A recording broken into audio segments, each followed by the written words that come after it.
buenas noches con todos. Muchas gracias por su presencia y a través de todas nuestras redes sociales que nos están visualizando en estos momentos. Es un placer para mí poder presentar al magíster Carlos García, que nos va a exponer sobre el tema perspectiva del crecimiento económico del Perú hacia el 2050. Él es magíster en Economía por la Universidad Nacional Mayor de San Marcos, especialista en regulación y crecimiento económico, profesor de Teoría Económica en la Universidad Nacional de Ingeniería, la UNI, exdirector de la Unidad de Investigación de la Facultad de Ingeniería Económica, Estadística y Ciencias Sociales de la UNI, jefe de Unidad de Apoyo Académico de la Facultad de Estadística, Ingeniería Económica y Ciencias Sociales también de la UNI, candidato a doctor en Gobierno y Políticas Públicas por la UNI.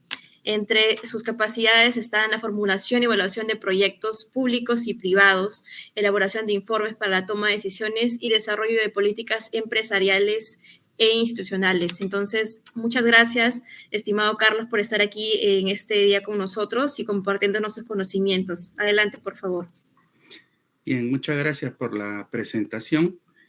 ¿Ya? Y en esta ocasión lo que pretendo mostrarles es el resultado de una investigación en curso para justamente determinar cuál es la ruta de crecimiento económico que podría seguir el país en su conjunto, ¿no? Con miras a los cambios que se avecinan en las próximas décadas, ¿no? En general, nosotros podemos ver de que el Perú, desde el 2000 en adelante, ha seguido una trayectoria bastante complicada, tanto en el ámbito político como en el ámbito económico.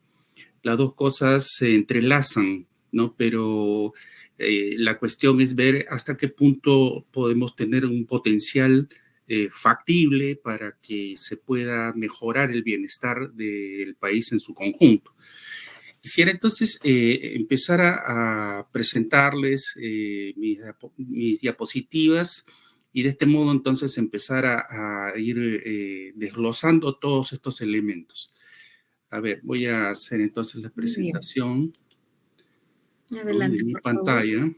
Para todos los que nos están viendo en estos momentos, mientras nos está compartiendo la pantalla el señor Carlos, las preguntas van a ser realizadas al final, entonces escriban sus preguntas en el chat, ya sea por Facebook, por el Meet, vamos a formularlas al final de la exposición, ¿sí?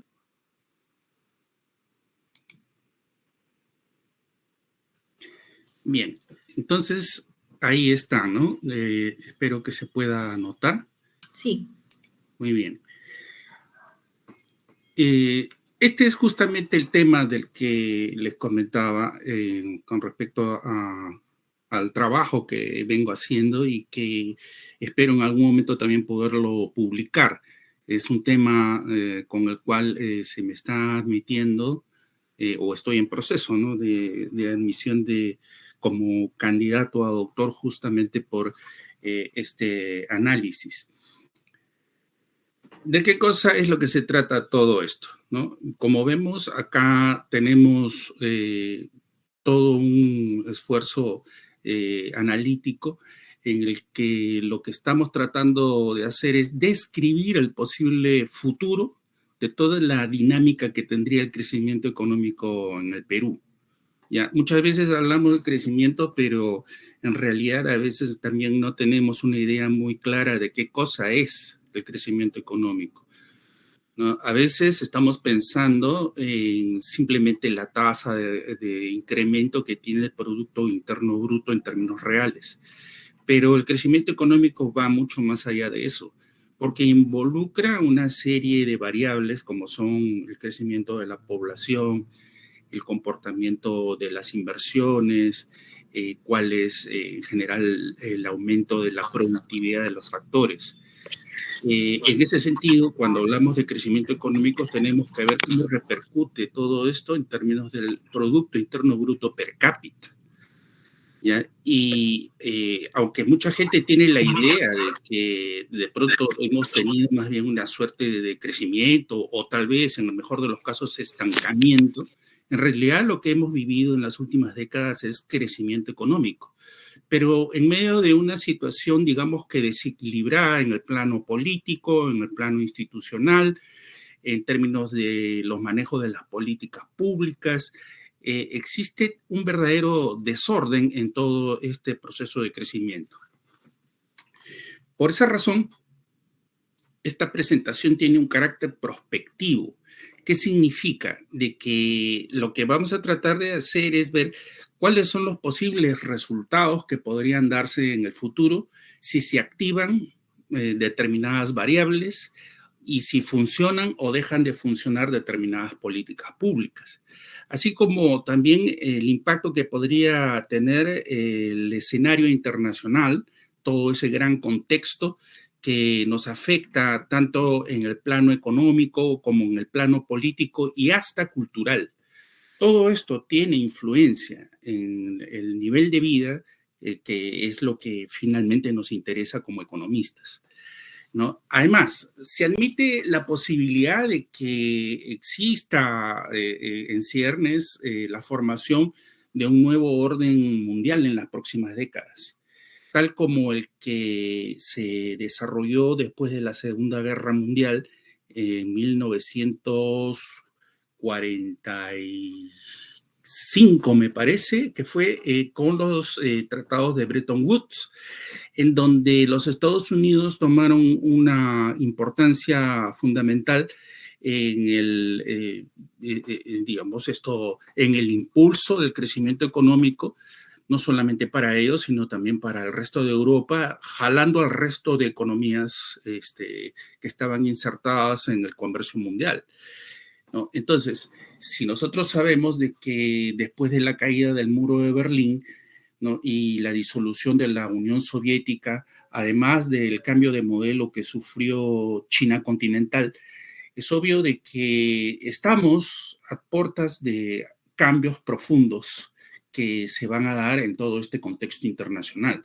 Por lo tanto, existen dimensiones de carácter económico, ahora se están añadiendo elementos de carácter ambiental, toda una problemática social que afecta a varios países a la vez y finalmente un contexto político cambiante y muchas veces también conflictivo. Ahora bien, desde el punto de vista académico, sin embargo, el instrumental analítico que tenemos a disposición es el llamado modelo de Solow-Zhang, que es un modelo, si bien es cierto, muy sencillo, es bastante pequeño, ¿no? Pero sin embargo tiene un poder muy grande en términos de analizar las variables principales que impulsan el crecimiento.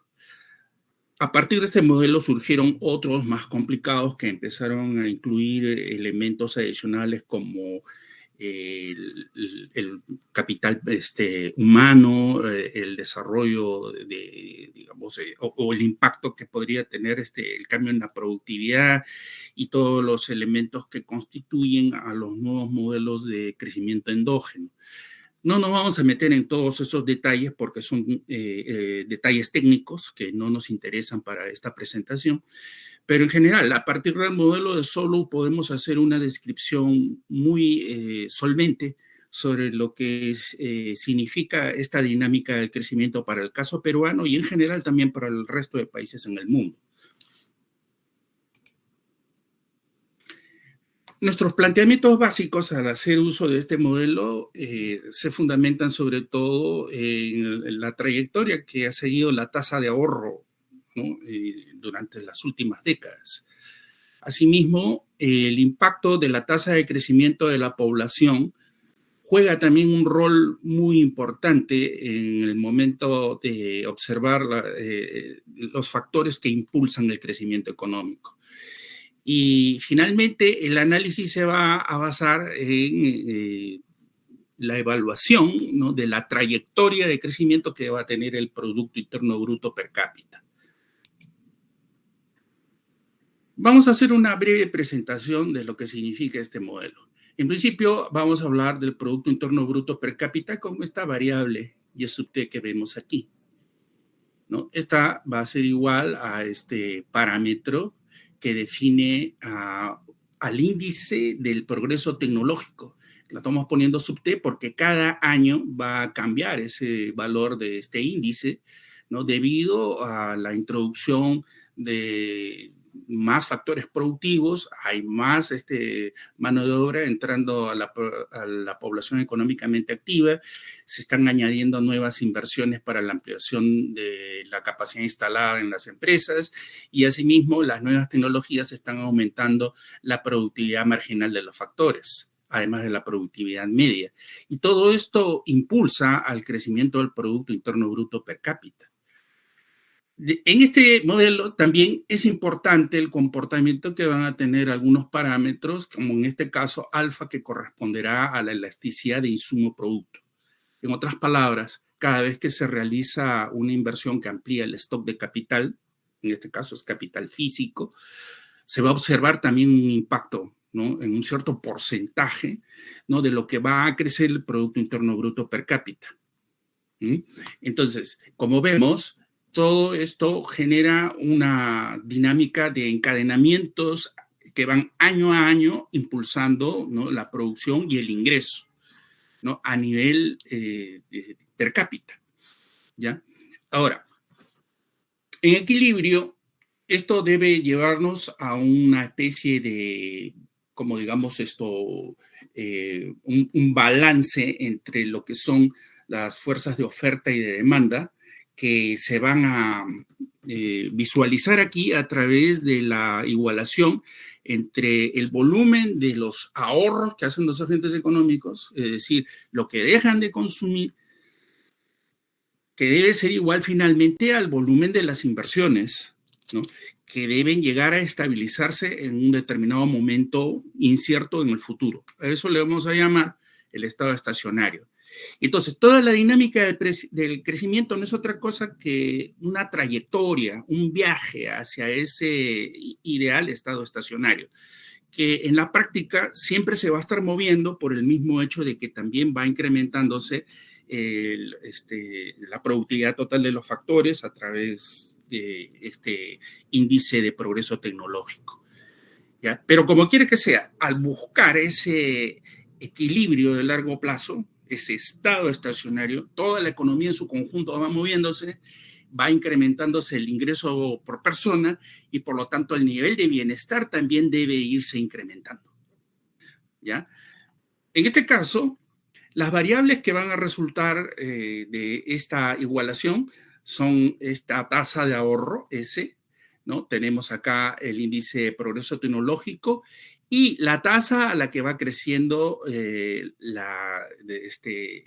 volumen de la población. Son tres factores entonces que tenemos que analizar y ver cuáles son los impactos que se han seguido.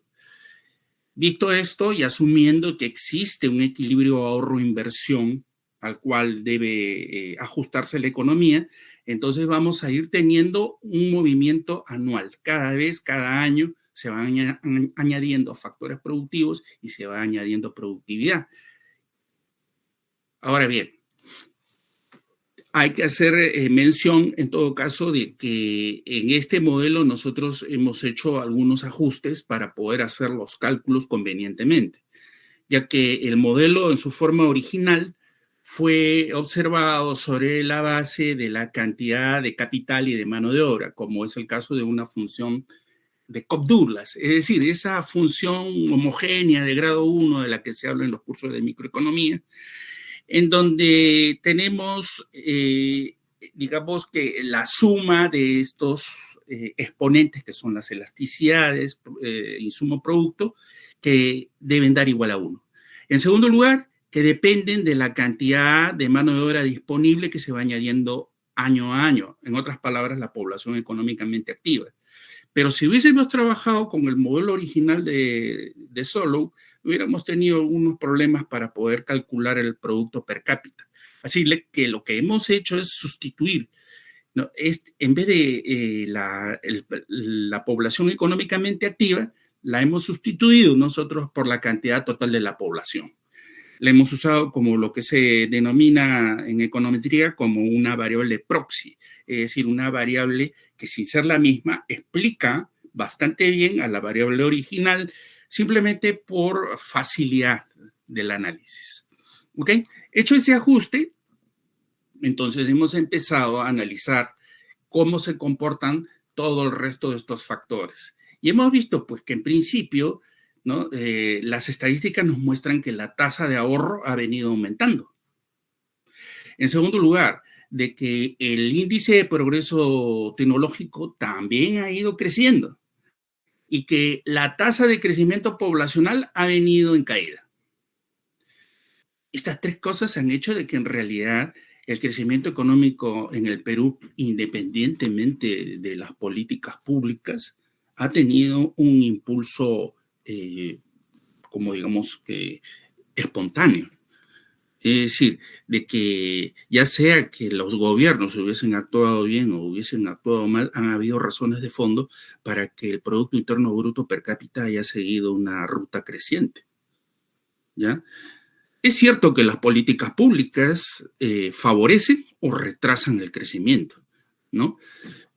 Por ejemplo, ¿no? En los primeros años de la década de 2000, ¿no? Tuvimos un gobierno como el de Toledo que se basó su crecimiento en el llamado piloto automático.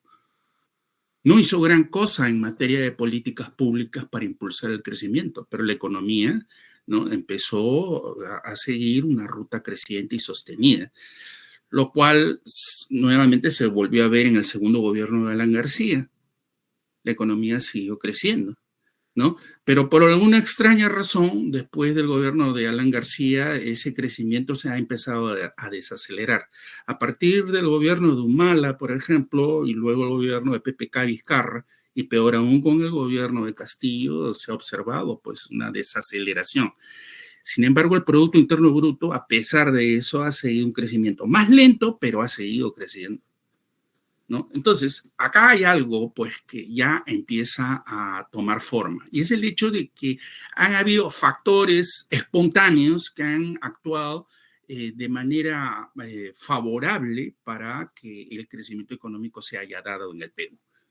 Y si las políticas públicas son correctas en las próximas décadas y no llegamos a aplicar algún modelo económico inadecuado, ¿no? Este crecimiento tendría que seguir en el largo plazo, ¿correcto? Ahora, uno podría empezar a imaginar, bueno, ¿y qué ocurriría si de pronto nosotros queremos hacer grandes cambios, ¿no? Con cambios constitucionales y modificar la política económica, cambiar las reglas de juego básicas en el crecimiento económico? Si no están bien pensadas, en realidad podríamos nosotros terminar trabando ese crecimiento, tal como se ha observado en otros países de la región, en América Latina. ¿Okay? Sigamos. ¿Qué cosa es lo que nos dice la evidencia empírica? Si empezamos a observar el comportamiento del Producto Interno Bruto per cápita, desde 1950 hasta 2020, podemos notar de que el crecimiento inicialmente seguía un curso, ¿no? Normal, con crecimiento sostenido, más o menos hasta mediados de los años 70. Y de allí para adelante ha seguido pues una lamentable caída, ¿no? Que no la pudo detener nadie, ¿no? Y que ocurrió pues con la segunda fase de este gobierno, el llamado gobierno militar y el segundo gobierno de Belaúnde y el primer gobierno de Alan García, ¿no?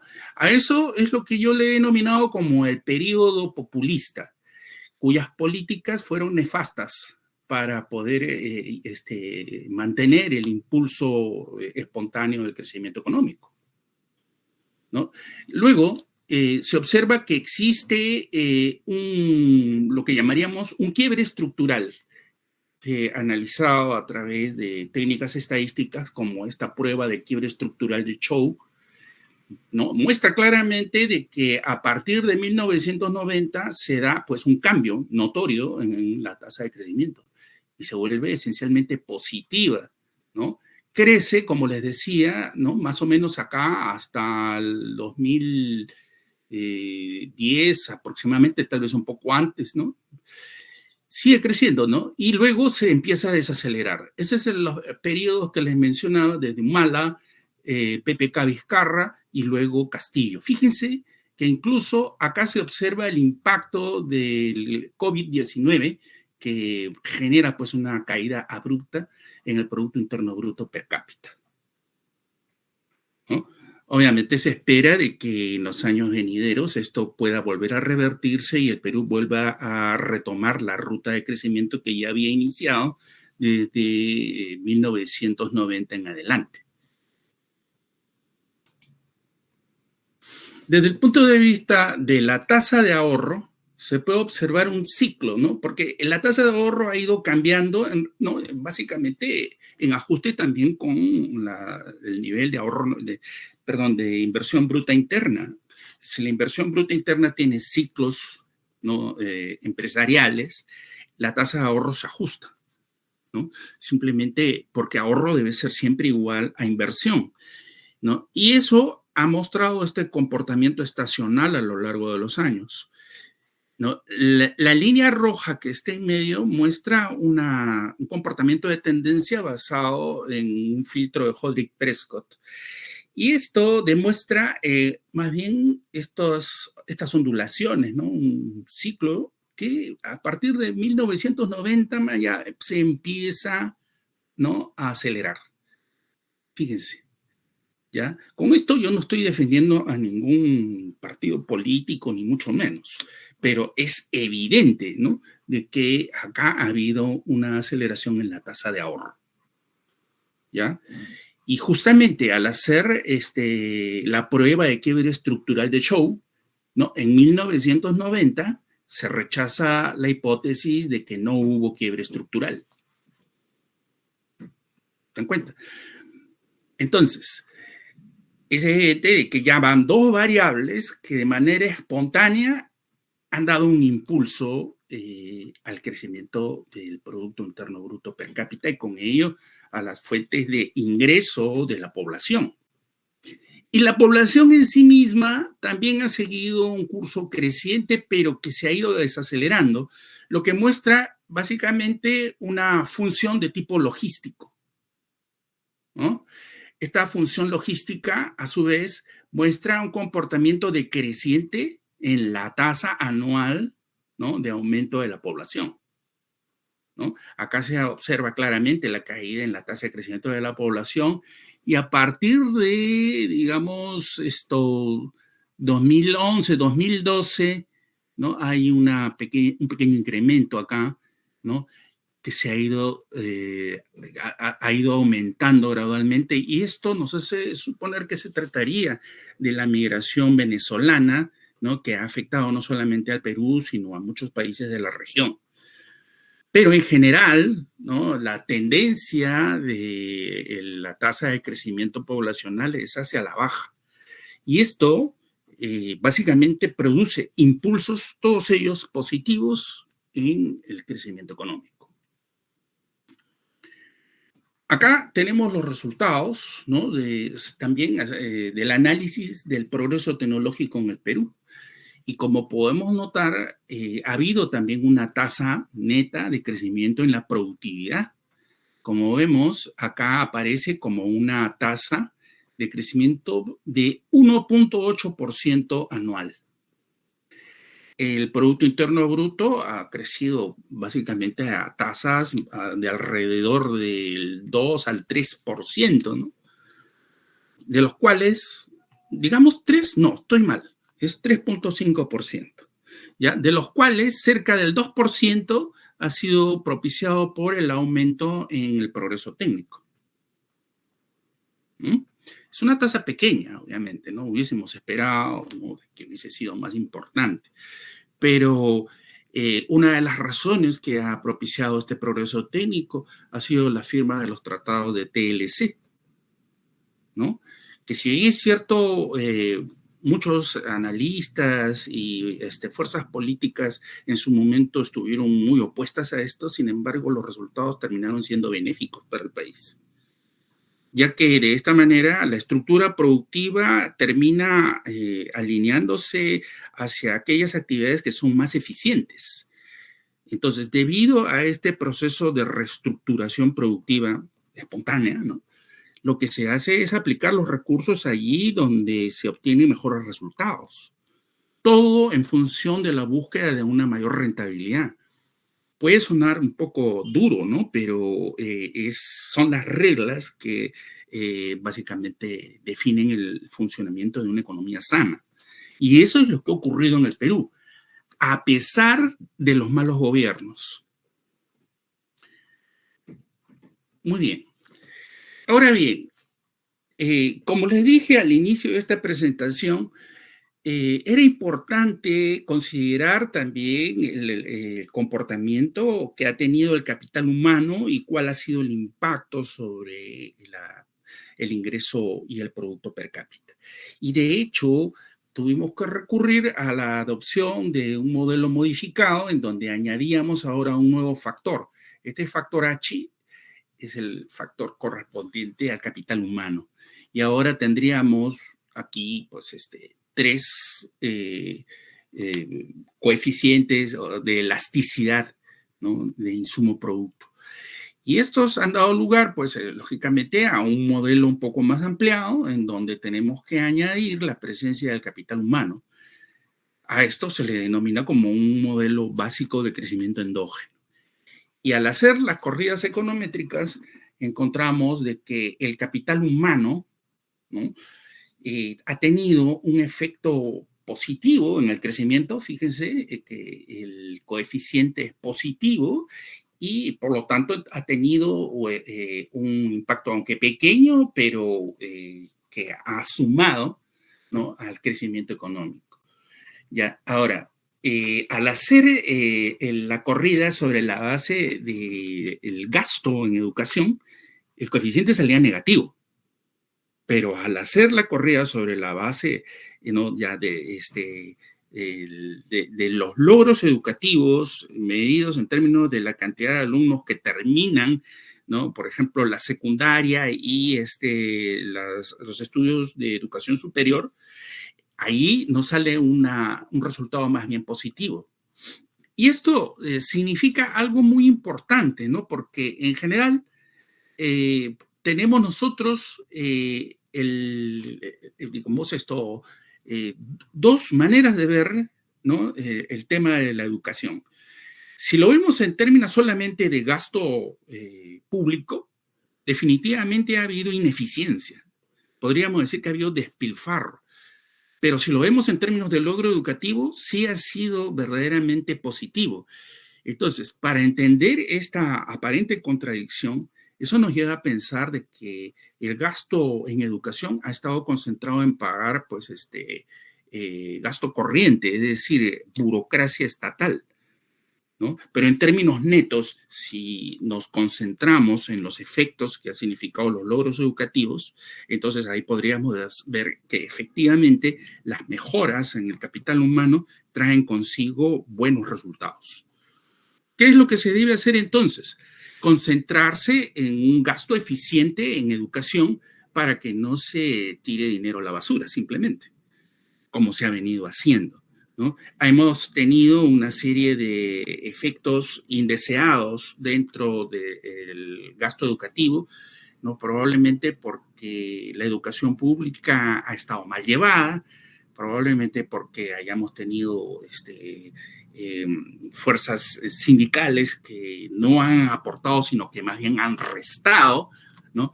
Pero que en general, a pesar de ellos, ¿no?, tenemos un resultado neto de logro educativo positivo, pero que lamentablemente ha sido todavía pequeño. Así de simple. ¿Ok?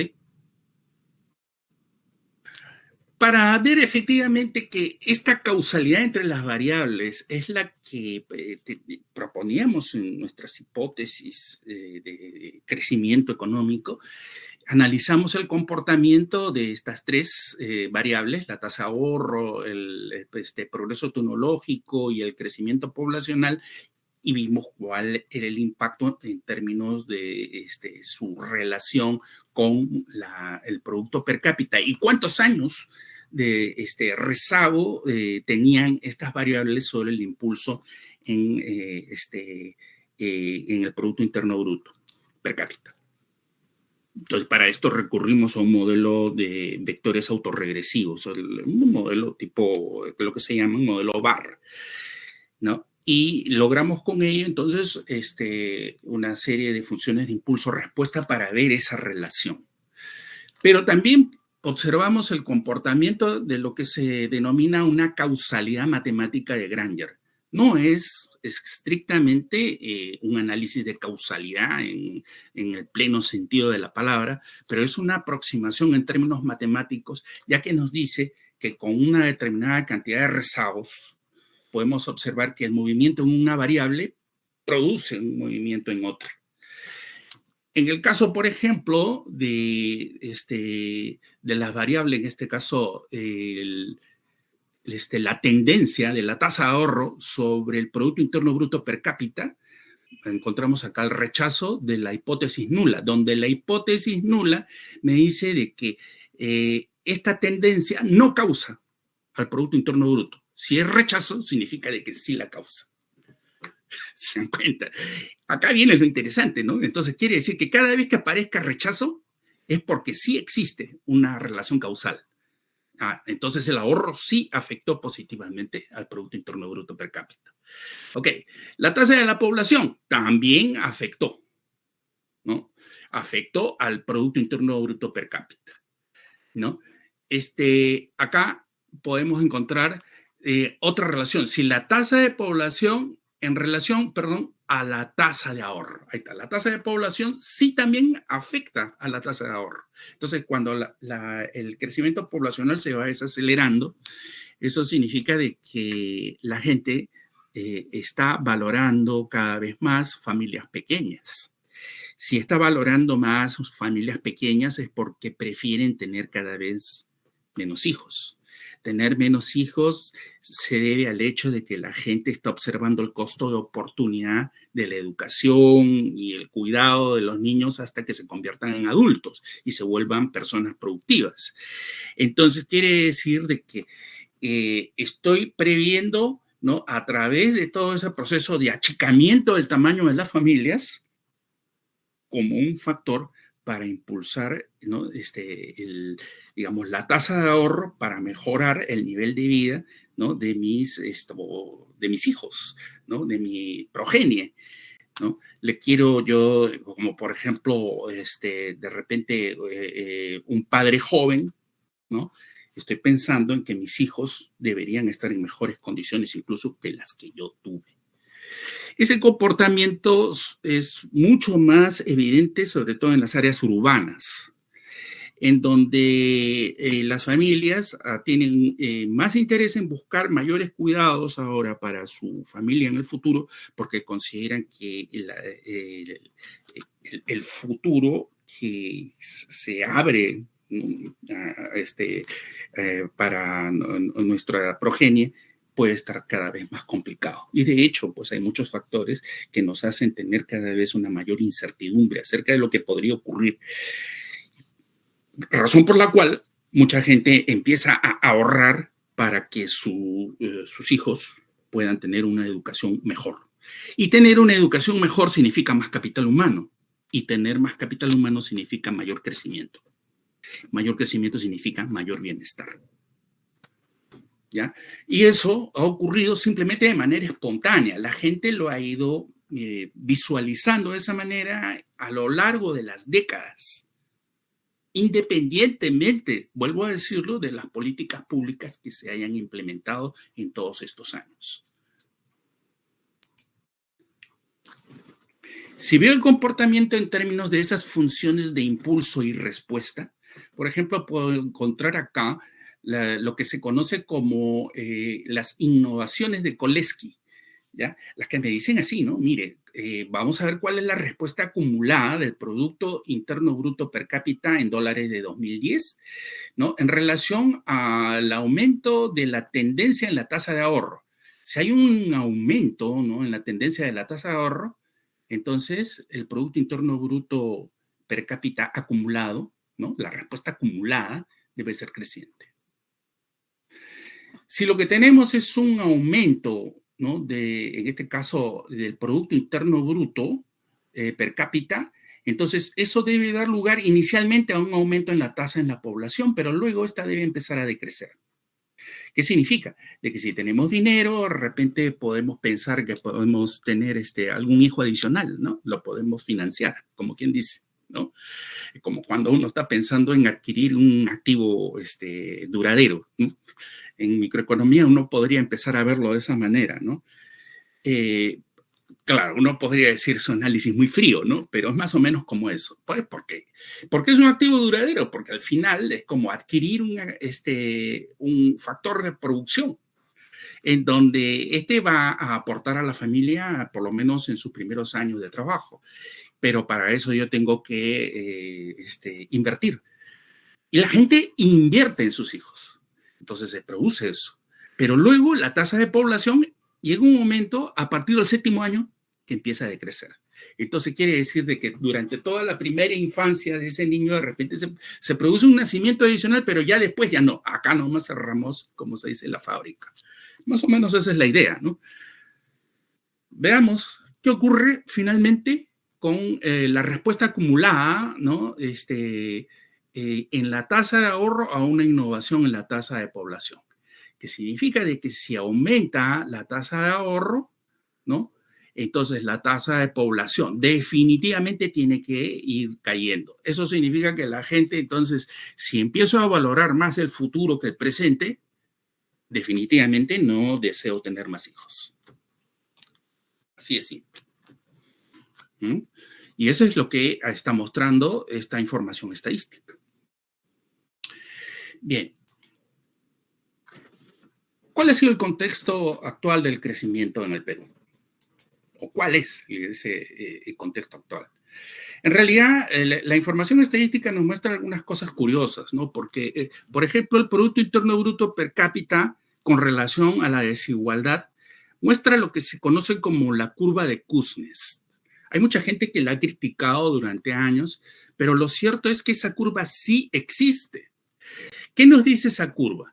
Que inicialmente, cuando se va añadiendo cada vez más producto per cápita en una cierta sociedad, esta empieza a acumular recursos, empieza a aumentar las inversiones y en general hay determinados grupos socioeconómicos que empiezan a favorecerse de ese crecimiento, lo que produce un aumento en el índice de desigualdad. El índice de desigualdad en este caso es el índice de Gini.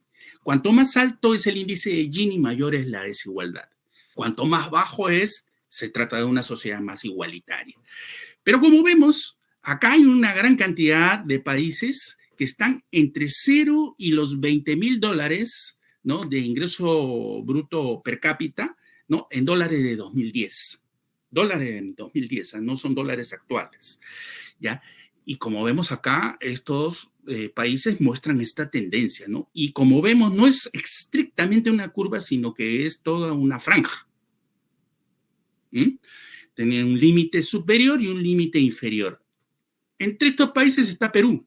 Fíjense, Ecuador, Brasil, Costa Rica, Colombia, Chile. Pero también se encuentran otros países de Europa Oriental, ¿no? Incluyendo a Rusia, Croacia, Rumania. Entonces, todos estos países están dentro de ese grupo, ¿no? Y que en algún momento van a empezar a observar, pues, mejoras en el nivel de distribución del ingreso. Y con eso la caída del índice de Gini. Pero después de los $20,000, se agrupan una serie de países con un comportamiento estable en el índice de Gini. Es decir, que el nivel de distribución del ingreso se mantiene menos estable. Perdón, se mantiene relativamente estable, ¿no? Claro que hay algunas excepciones, ¿no? Algunos países han ido empeorando en la distribución del ingreso y uno de esos países es Estados Unidos, porque acá, como vemos, se encuentra en el límite superior de todo este comportamiento de los países ricos. Fíjense quiénes están por acá. Acá tenemos Italia, tenemos España, Francia, Reino Unido, Austria, Finlandia, los Países Bajos, Dinamarca, Suecia. pero Estados Unidos también está dentro del grupo de países ricos, pero su nivel de índice de Gini es relativamente más alto que el resto. ¿Ok? Entonces, probablemente muchos investigadores, ¿no? en estos temas hayan observado el comportamiento de ciertos países como los Estados Unidos y han dicho, ¿saben qué? El problema que estamos observando es que está aumentando la desigualdad. Sí, pues, pero en realidad está aumentando la desigualdad en Estados Unidos, pero en el resto de los países no es verdad. ¿Se dan cuenta? No es verdad. Más bien ocurre de que los países están en torno a una cierta media. Fíjense que es acá una línea punteada que vemos casi horizontal. No es verdad ese asunto de la desigualdad en el mundo. De repente están haciendo un análisis de distribución del ingreso en términos de factores productivos y ahí se está produciendo una concentración en los ingresos relacionados al capital. Sí, pues, pero puede ser porque cada vez hay más pequeñas empresas, más startups, gente que está invirtiendo, haciendo innovaciones, ¿no? Y no necesariamente la distribución en términos del índice de Gini está desmejorando. ¿Se dan cuenta? No es verdad entonces ese tema de la desigualdad. Y yo puedo retar acá a cualquier profesor de economía, ¿no? A que piense lo contrario, a ver efectivamente estos datos, porque estos datos no los estoy inventando yo. ¿Se dan cuenta, muchachos? Ese es el tema. ¿Ok?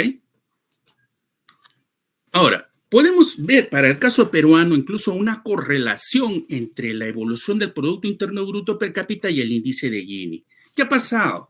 Que mientras el Producto Interno Bruto per cápita, desde acá ha tomado datos, ¿no? de los que tiene el Banco Mundial, ¿no? Obviamente, disponibles, y vemos que desde 1998 hasta el año 2020, el índice per cápita en el Perú ha ido aumentando. Claro que ha habido un crecimiento desacelerado, más o menos desde 2010, ¿no?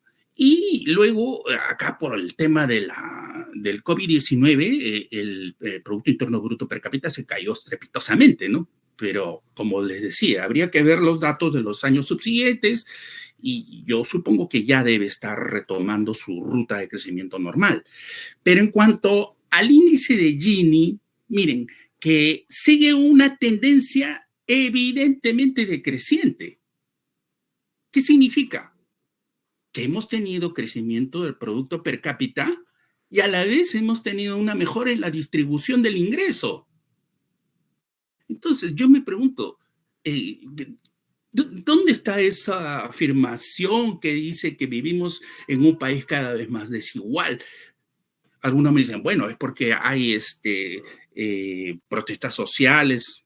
Bueno, las protestas sociales, según parece, se deben a otros factores, ¿no? Probablemente a que el Estado no está operando correctamente, probablemente porque hay corrupción, probablemente por cualquier otra razón, que ya no las estoy enumerando acá porque quisiera todavía dejarlos para el final, ¿no?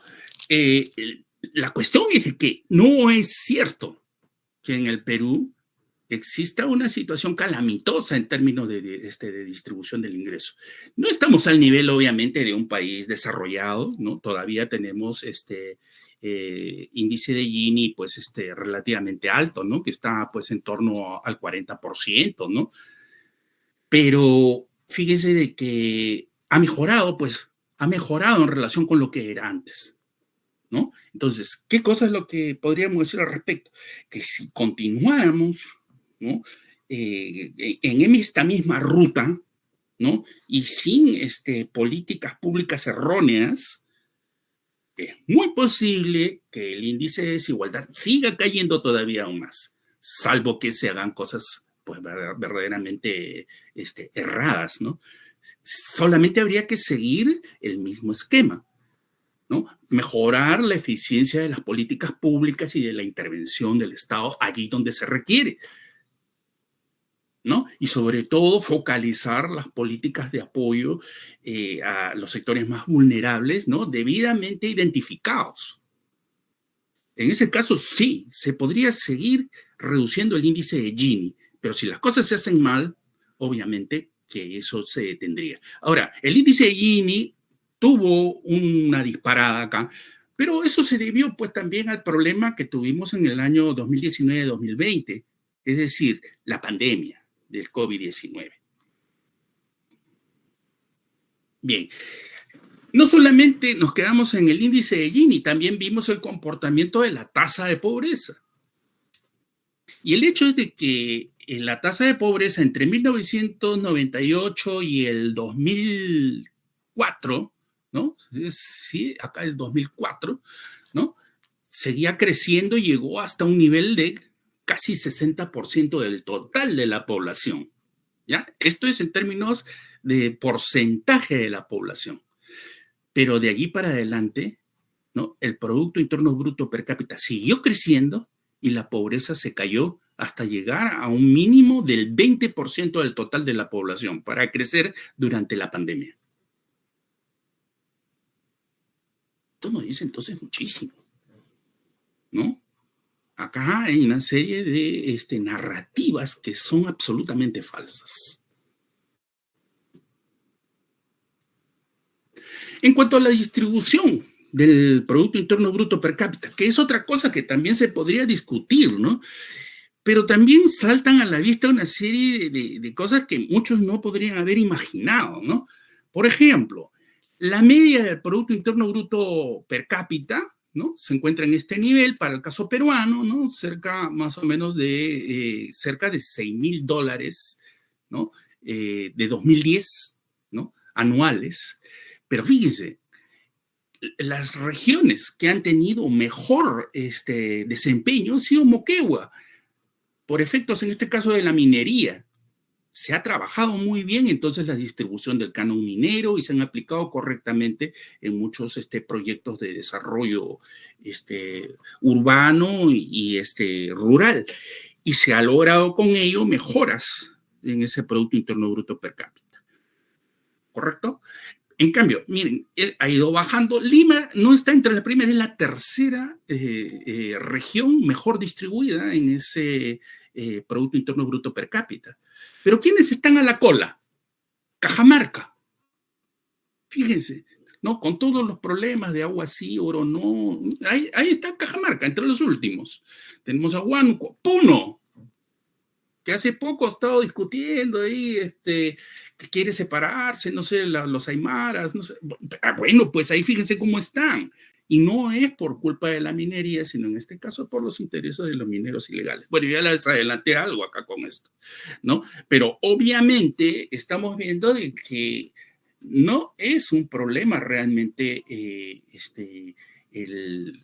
como digamos, el uso de los recursos, no tal como se ha venido distribuyendo, sino que en realidad hay un mal uso, o en todo caso, ni siquiera un mal uso, sino que a veces no se gasta el total de los fondos que provienen de la explotación de los recursos naturales, ¿no?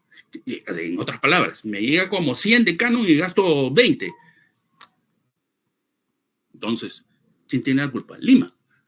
No, pues, es que no es así, ¿no? Las cifras nos hablan contundentemente que todo eso es falso. Ahora bien, se habla de que el Perú es un país extractivista. Sí, pues, el Perú es un país relativamente extractivista, porque tiene muchos recursos naturales y la inversión extranjera directa está concentrada en esos recursos naturales, pero el Perú ya no es el mismo país que era en 1950. A la fecha eso ha venido cambiando, al punto de que el sector extractivo solamente representa un 14%, bueno, para 1994, para 2020 subió un poco más a 16.2%. A diferencia del sector servicios, que se ha mantenido elevadísimo, y eso que somos un país de ingreso mediano, ya, del tercer mundo, pues ya. Entonces, ¿dónde está el país extractivista aquí? Es que ha habido un cambio en la estructura productiva, ¿no? A partir, como hemos visto, de ese quiebre estructural en los años 90 y que ha dado lugar a toda una modificación, ¿no? De los recursos y de las inversiones hacia las actividades en donde hay mayor productividad y rentabilidad, ¿no? En donde existe una mayor concentración en cuanto al sector extractivo, no es tanto en la estructura productiva, sino en la estructura de las exportaciones. Y eso lo podemos ver en esta gráfica. Por ejemplo, si hablamos nosotros del sector minero, este sí representa cerca de la mitad, bueno, para el año 94, ¿no? 44.5%, ¿no? de los ingresos por exportaciones estaba concentrado en productos mineros. Pero ya para el año 2020 eso había mejorado sustancialmente hasta el 61%. Entonces eso significa de que exportamos mucho más de lo que producimos, ¿no? O sea, mejor dicho, no está bien dicho así, sino que en términos de estructura porcentual, ¿no? Básicamente exportamos lo que producimos en términos mineros, ¿ya? Está dirigido al exterior. La inversión extranjera directa se concentra básicamente en proyectos mineros, ¿no? Y eso es lo que genera toda la dinámica exportadora y que favorece nuestra balanza comercial y nuestra balanza de pagos, que aumenta año a año nuestras reservas internacionales netas. Entonces quiere decir que, a pesar de todo, el sector minero es un sector clave en la economía. Y si alguien lo ataca, está atacando fundamentalmente a las, ¿cómo podríamos decir? En el cuerpo humano, imaginemos la sangre que está moviéndose, ¿no? Y que si le agarramos y le cortamos un brazo, se va a desangrar y se va a morir. Entonces, si estamos atacando al sector minero, bueno, deben haber muy malas razones para pretender hacerlo así, ¿no? Podrán hablarme de repente del impacto ambiental y ese tipo de cosas. Bueno, pues habría que buscar que hacer inversiones que sean más amables con el medio ambiente. Eso es otra cosa muy distinta, ¿no? Que atacar de manera ciega, ¿no? A un sector que nos está produciendo amplios beneficios. Podrían decirme de repente que no genera empleo suficiente, que es muy intensivo en capital. Sí, es intensivo en capital, pero indirectamente produce muchos empleos y en otros sectores, ¿no? Entonces, es como quien dice, pues carne con hueso, ¿no? Acá tenemos todo un tema, ¿no? Que hay que empezarlo a repensar bien, ¿no? Uno no puede ser irresponsable, ¿no? Con el modo como interpreta la realidad económica en el Perú. En cuanto a la población, podemos ver de que la estructura demográfica de la población también se ha modificado en los últimos años. Por ejemplo, hacia el año 2000 teníamos un fuerte componente, ¿no? de personas jóvenes, muy jóvenes, ¿no? Fíjense, ¿no? Tendríamos entre los 5, podríamos decir, hasta los 25 años, ¿no? Así estaba concentrado acá la mayor parte de la población en personas muy jóvenes, ¿no? Que estaban terminando la secundaria o que recién comenzaban la universidad, ¿no? Pero de pequeñitos hasta la etapa, pues, digamos, de formación educativa, ¿no? Que todavía ni siquiera estaban entrando a la población económicamente activa. Pero, ¿qué ha pasado hacia el 2020? Esa misma población ha seguido aumentando en edad, pero la tasa de nacimiento se ha mantenido baja, lo que ha significado que la población se ha envejecido, ¿no? La gente de la tercera edad, ¿no? Que fíjense que se encuentra acá en la punta de la pirámide, ¿no? Ha aumentado en volumen. Lo que ahora tenemos, por lo tanto, es un problema de salud pública muy fuerte porque ahora los hospitales tienen que atender a más ancianos que antes.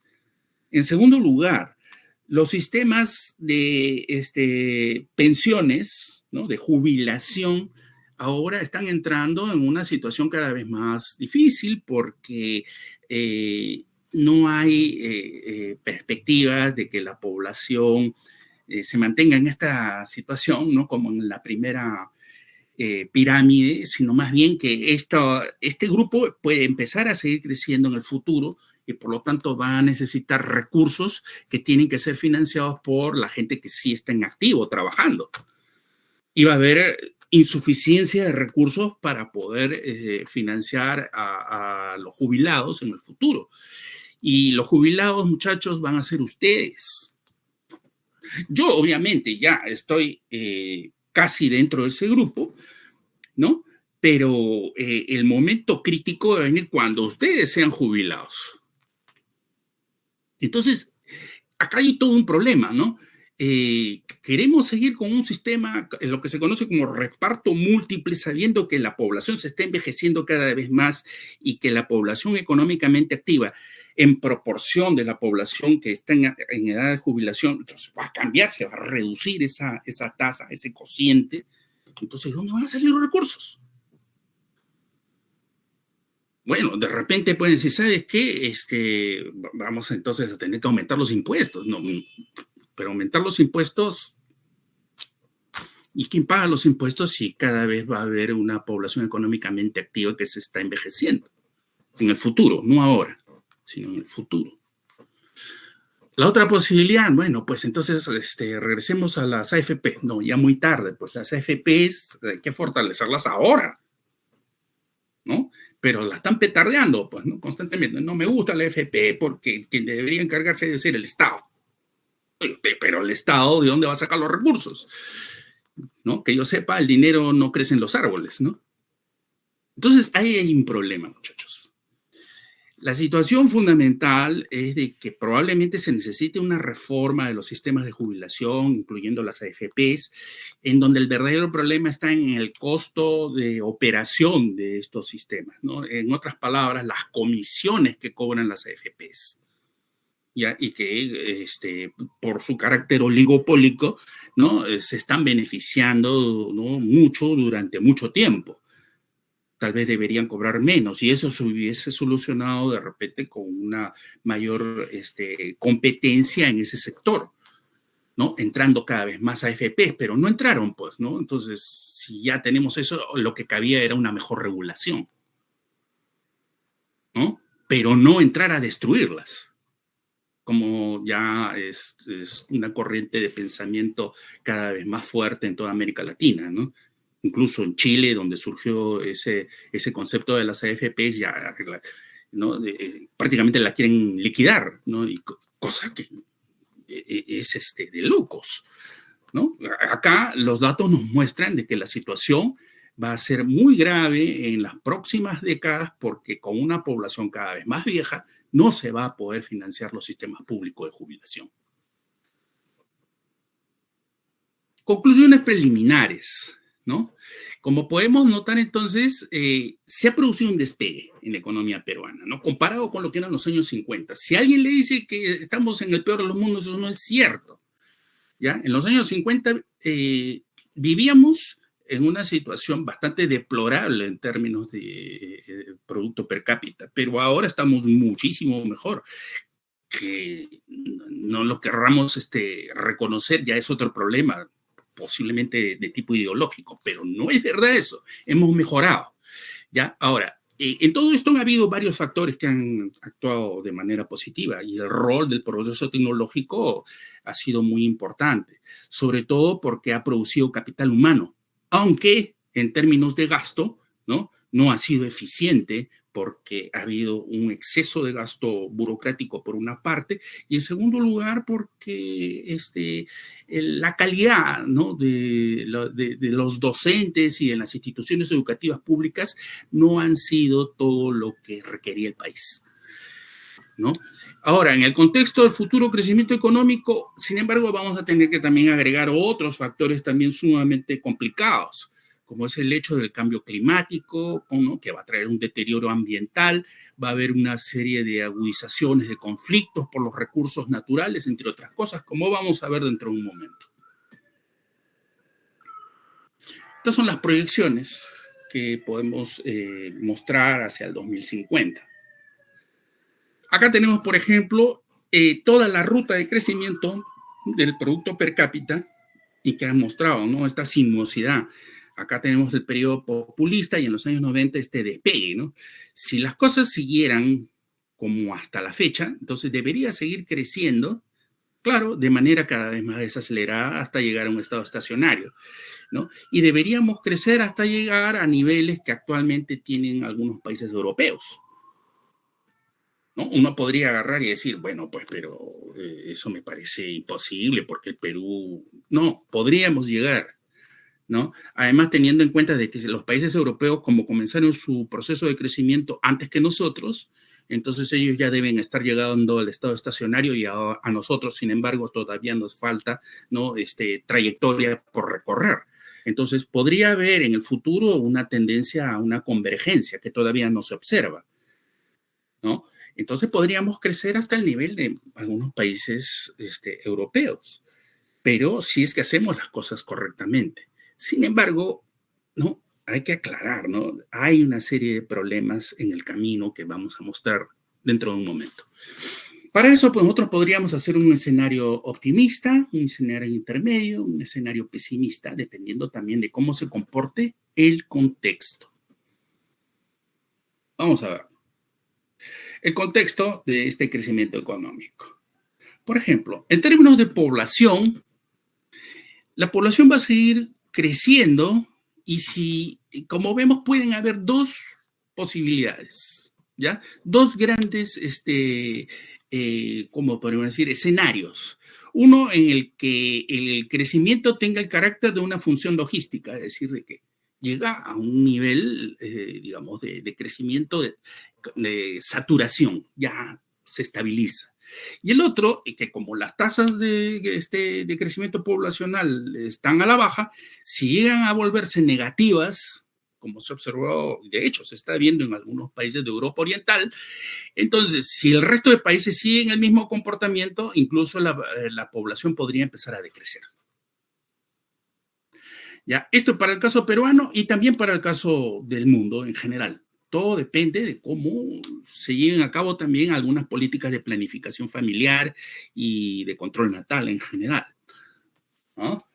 Veamos otro más. La esperanza de vida. La esperanza de vida ha ido aumentando año a año, ¿no? En realidad, fíjese, hacia 1950 en el mundo estaba alrededor de los 45 años. Actualmente está alrededor de los 70 años y se espera que podría crecer hasta los 75 años o un poquito más.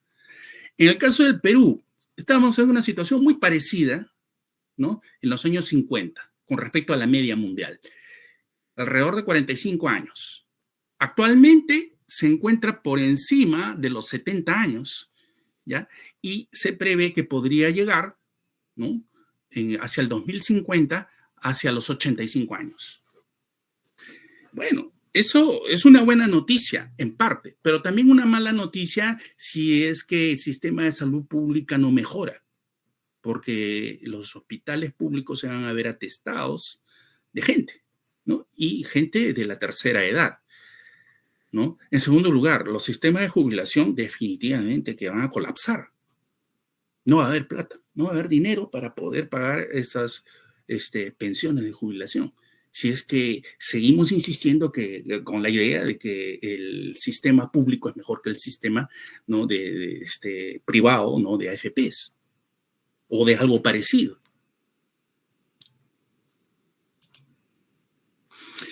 En cuanto al comportamiento del bienestar, ¿no? Medido en la relación entre la esperanza de vida versus el ingreso per cápita, podemos notar de que el mundo ha mejorado mucho y esperaríamos que siga mejorando en el futuro, ¿ya? Pero todo esto con un límite en esa esperanza de vida. Como vemos en estos gráficos, por ejemplo, hacia 1821, ¿no? Hace 200 años, ¿no? En el mundo, ¿no? Los países se encontraban acá agrupados en este grupo, ¿no? En este nivel de ingreso per cápita en términos reales versus la esperanza de vida, que era pues muy, muy escasa, ¿ya? Estas bolas grandes que vemos acá representan a países con grandes poblaciones, como era el caso de China e India.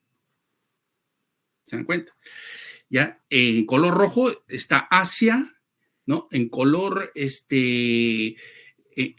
celeste tenemos a África, en color verde estaba América y en color amarillo estaba Europa. Fíjense que Europa estaba en esta zona más alta, ¿no? Que indica pues una esperanza de vida alta y los mayores ingresos per cápita de ese tiempo.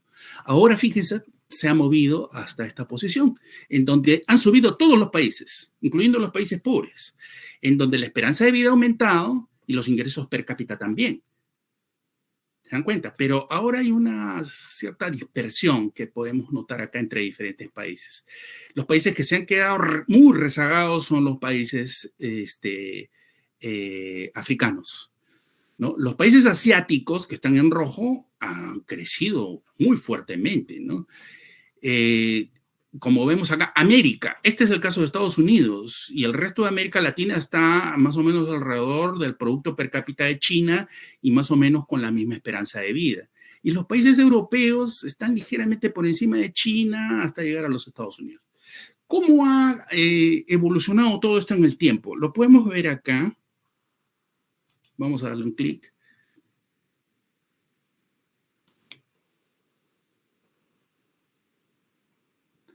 Y podemos notarlo en esta dinámica. Fíjense, vamos a comenzar desde prácticamente fines del siglo XVIII, ¿no?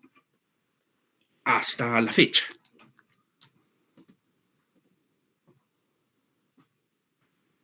Miren, todos los países se van moviendo gradualmente, ¿no? Los países europeos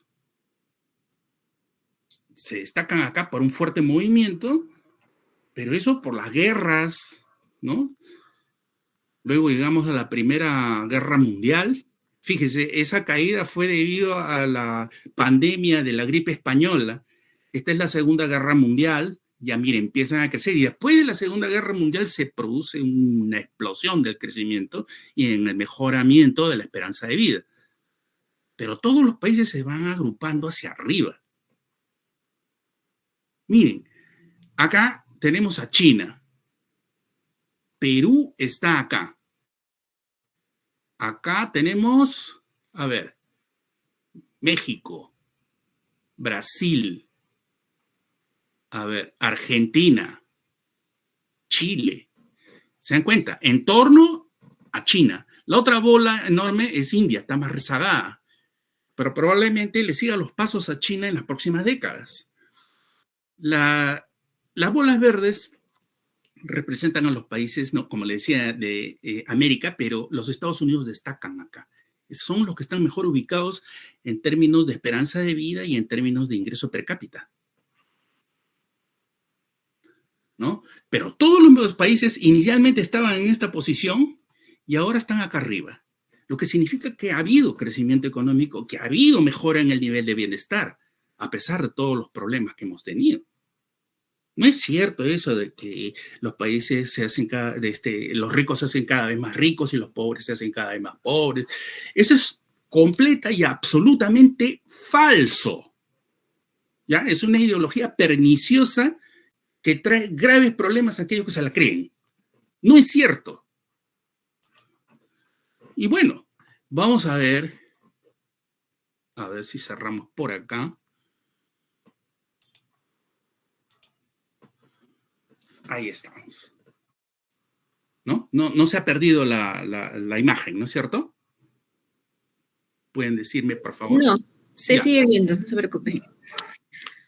Vamos a seguir viendo, sin embargo, cómo ha sido esta trayectoria en términos comparativos. Si tomo el Perú, fíjense, acá tenemos el ingreso per cápita en color azul. América Latina, como conjunto, está un poco más arriba, lo que significa que todavía nosotros tenemos mucho esfuerzo por hacer para tratar de llegar a esa media e incluso superarla. Sin embargo, los países de la OCDE, los países más desarrollados, definitivamente han ido creciendo en forma significativa y sin parar. ¿Qué es lo que tiene que hacer América Latina y el Perú para poder seguir una trayectoria similar? Pues tenemos que hacer lo que hacen los países de la OCDE. Es decir, tenemos que implementar políticas razonables de mercado, ¿no? Que favorezcan las inversiones, que respeten las instituciones, todo eso es lo que hace la OCDE, tendríamos que hacerlo nosotros y no hacer pues experimentos extraños, ¿no? De lo contrario, vamos a seguir encapsulados dentro del grupo de los llamados países de ingreso mediano. Tenemos que salir de allí. Ok, sin embargo, todo ese proceso no va a estar exento de dificultades. Y uno de los graves problemas es el impacto negativo que va a tener en el crecimiento, ¿no? El cambio climático. Entonces, ustedes pueden notar, por ejemplo, acá el comportamiento de la temperatura, ¿no? Esta es sobre la base de la media de entre 1850 y 1900. Hemos visto acá el comportamiento medio de la temperatura y acá tenemos los incrementos en grados centígrados, ¿no? Con respecto a esa tasa media, ¿ya? Y ha ido aumentando. Esta es la media, ¿no? Y estos son los datos observados anualmente, ¿no? Fíjense que a partir de 2020, si seguimos nosotros la tendencia, podríamos llegar hasta un incremento, ¿no? De 2.5 grados centígrados más que la media de entre 1850 y 1900. Eso podría parecer poco, ¿no? Pero en términos mundiales, eso tiene un impacto formidable en términos, pues, ¿no? de los equilibrios de los ecosistemas, del nivel del mar, de la productividad de las cosechas, ¿no? La producción de alimentos. ¿Se dan cuenta, muchachos? Y eso verdaderamente es difícil de manejar, ¿no? Entonces, todo esto conlleva, pues, a replantear, ¿no? La estructura tecnológica del crecimiento económico. Habría que cambiar, entonces, muchas cosas, desde la reducción en la quema de combustibles fósiles, ¿no? A pasar a tecnologías que sean más amables con el ambiente, sobre todo centradas en el reciclaje, un menor uso del plástico, entre otras cosas. Perdón. Y acá podríamos ver una serie de impactos previstos, ¿no? Como por ejemplo, una posible disminución en la producción agrícola, una posible disminución en la producción de energía hidroeléctrica, ¿no? Porque podría haber escasez de agua, ¿no? Debido a problemas de lluvias, ¿no? Un posible aumento en los costos de la salud pública y una posible afectación del turismo, ¿no? Muchas áreas turísticas van a dejar de serlo. Y el Perú es un país también esencialmente turístico. Ahora, veamos en términos de emisiones de CO2. Para el mundo, pues en su conjunto, esto ha seguido un crecimiento muy semejante al aumento de la población. Y podríamos tener estos escenarios semejantes a los que tiene la población. Y para el caso peruano, igual, ¿no? Entonces, acá, a más emisiones de CO2, mayor concentraciones de gases de efecto invernadero, los cuales, ¿no? Lógicamente, producen también un impacto en el aumento de la temperatura, ¿no? El crecimiento de la población, entonces, asociado al esquema industrial basado en el petróleo y otros hidrocarburos, es el causante de todos estos problemas, ¿ya? Los desarrollos tecnológicos tendrían que acelerarse para buscar obtener una mayor eficiencia, una mayor ecoeficiencia, ¿no? En los sistemas industriales. Por otro lado, se va a acentar también la escasez de recursos. Por ejemplo, la producción de petróleo podría seguir en aumento, ¿no? Pero como sabemos, también eso va a traer consigo una reducción, ¿no? De las reservas de petróleo y su evidente encarecimiento. Entonces, es muy probable que el encarecimiento del petróleo dé lugar a una sustitución en el futuro por otras energías que se van a volver recién en el futuro relativamente más baratas, ¿no? como podría ser pues la energía atómica, o no, parece mentira, ¿no? La energía atómica podría volver a retomar importancia en el futuro, y luego las energías alternativas, como podría ser la energía solar, eólica, ¿no? Entre otras, ¿no? La energía térmica también, ¿no? La que se obtiene, ¿no? Del interior de la Tierra, ¿no? Los géiseres, por ejemplo, vienen a altas temperaturas y con una fuerte presión, y eso también podría generar volúmenes importantes de energía para el sector industrial y transportes, ¿no? Almacenado bajo la forma de electricidad, por ejemplo. Bueno, para el caso peruano, sin embargo, la situación es diferente, ¿no? Porque la producción de petróleo ha venido disminuyendo en términos de miles de barriles diarios, y se espera que en el futuro se vuelva prácticamente cercano a cero. Entonces, ahora estamos haciendo una inversión en un proyecto de refinería en Talara, que terminaría sirviendo para refinar petróleo crudo que tendríamos que importar, y eso sería una locura, ¿no? Donde más barato podría resultarse comprar la gasolina directamente. Un proyecto que costó cerca de $1.000 millones y que aproximadamente a la fecha se encuentra valorizado en cerca de 6.000 millones. Se ha sextuplicado el costo. Bueno, es así como se bota la plata en el país, ¿no? Entonces, eso es ilógico, ¿no? Diría que irracional, pero estas cosas se hacen en el Perú. Ahora, otra de las cosas graves que tendríamos nosotros también que reconocer es el comportamiento de las reservas de agua dulce.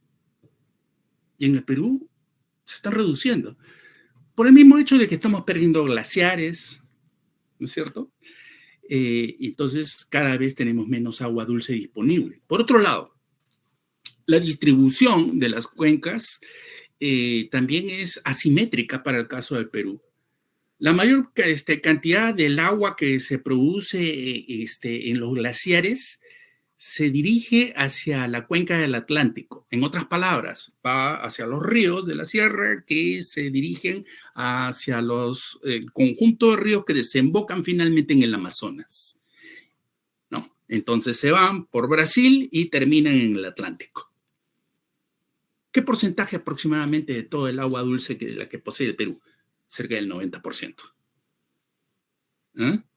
Más o menos aproximadamente un 5 a 7% está concentrado, ¿no? En la cuenca del Pacífico. Todo lo que va en los ríos que bajan, ¿no? De la sierra hacia la costa peruana.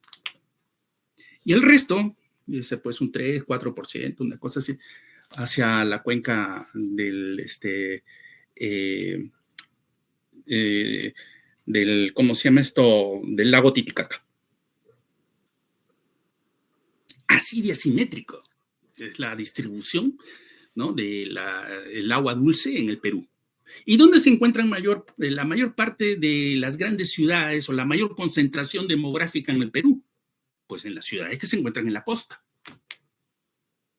Entonces, lo que se va a producir es un estrés hídrico. No vamos a tener suficiente agua dulce, porque el agua del mar, pues, no se puede consumir a menos que se haga, pues, un tratamiento muy costoso.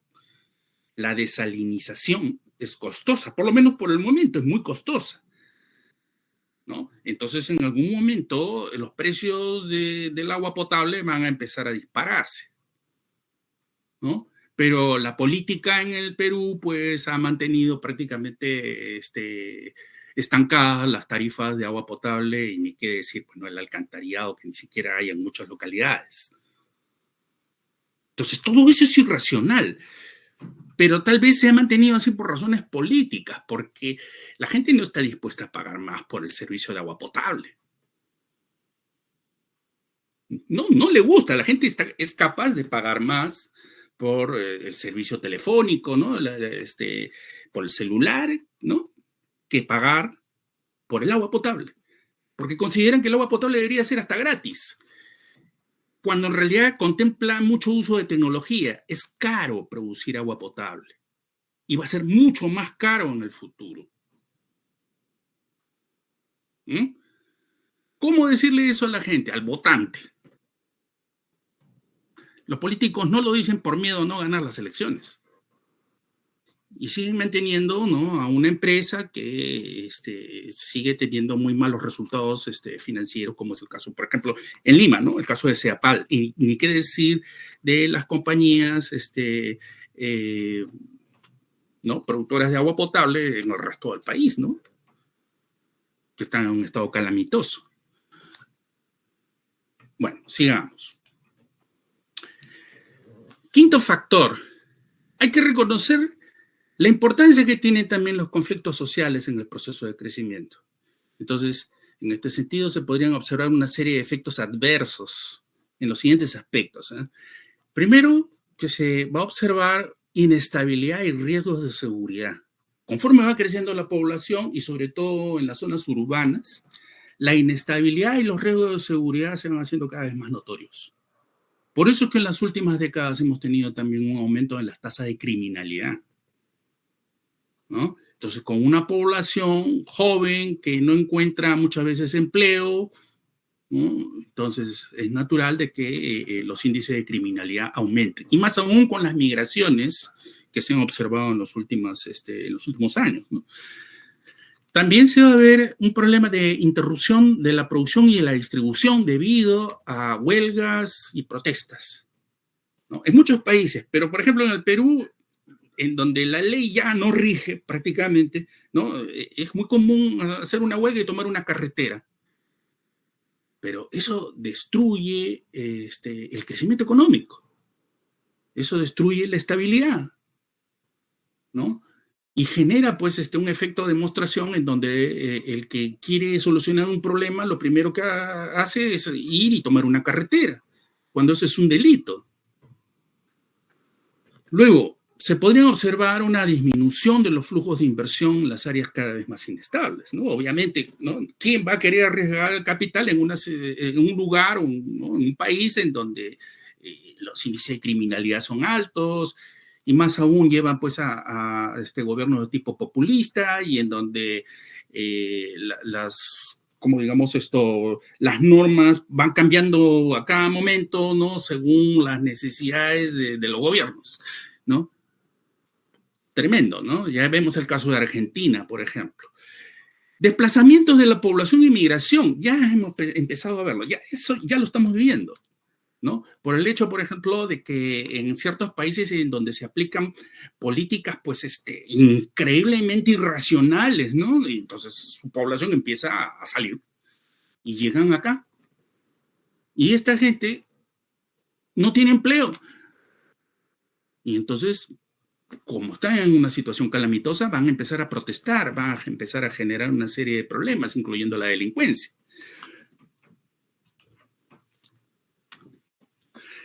El problema también va por otro lado, ¿no? Y es en términos de la concentración del poder entre diferentes zonas y países.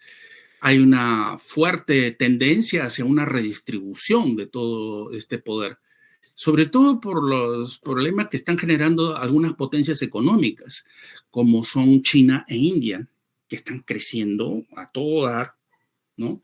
Y que finalmente, en su afán de tener cada vez una mayor fuerza geopolítica, empiezan a afectar a los intereses de otros grandes clásicos, ¿no?, como podría ser los Estados Unidos o Europa. Entonces, lo que se va a observar es cada vez una mayor multipolaridad entre diferentes potencias que van a empezar a competir entre sí por los recursos y la influencia global, ¿no? Entonces, por esa razón es que decíamos que es muy probable que se empiece a gestar un nuevo orden mundial para tratar de poner justamente eso, orden, ¿no?, en las relaciones internacionales. Y también, ¿no?, para evitar que se sigan incrementando los conflictos y polarizaciones de distinto tipo, tanto políticas como a nivel de seguridad ciudadana. Entonces, Toda esta rivalidad existente entre Estados Unidos y China se podría también intensificar por otros conflictos que ya son de larga data, como los que existen en el Medio Oriente, ¿no? Y podrían tener resultados, Dios no quiera, pues no, pero muy fuertes, ¿no? Una posible tercera guerra mundial no sería nada descabellado. Repito, quería ponerles las previsiones que tiene el Foro Económico Mundial de Davos sobre el futuro en las próximas décadas. Si me permiten, voy a poner acá un video.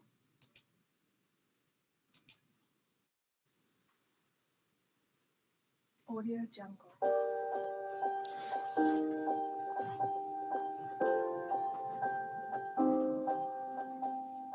Audio Jungle.